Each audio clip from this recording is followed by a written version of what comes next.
Le châtaignier ne peut se multiplier que de deux façons. Une naturelle, par le semis, la seconde par le greffage. Par semis, le châtaignier sera hétérogène, c'est-à-dire qu'il va donner une production de châtaigne qui n'est pas définie, de toutes sortes de grosseurs différentes, puisque la fécondation a été hétérogène. Pour assurer une multiplication d'une variété spécifique d'une châtaigne, nous sommes obligés d'avoir recours au greffage.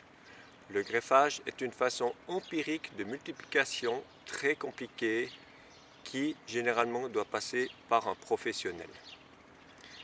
Dans un premier temps, je vais récolter des châtaignes au mois d'octobre sur un arbre que j'ai sélectionné par rapport à sa bonne affinité aux variétés que je vais greffer dessus.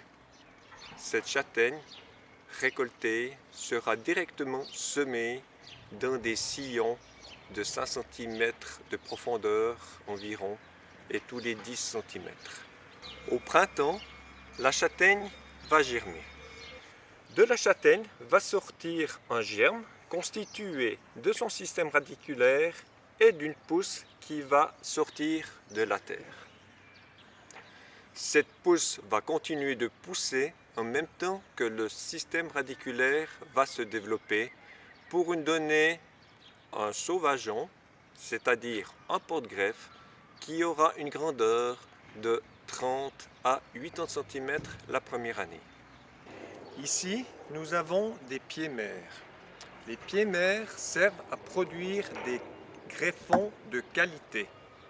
Ce sont donc des variétés qui ont été sélectionnées, plantées à un endroit donné, afin de donner que du bois et non du fruit pour assurer un greffage dans des conditions optimales. Chaque année, ils sont rabattus de cette manière afin de ne produire que du bois et non des fruits. Ces greffons sont prélevés au mois de janvier, lorsque la végétation est endormie. Ils sont consignés en paquets par variété, enrobés de cellophane, puis mis dans un frigo à une température de 2 à 5 degrés jusqu'au moment du greffage, c'est-à-dire fin avril, début mai.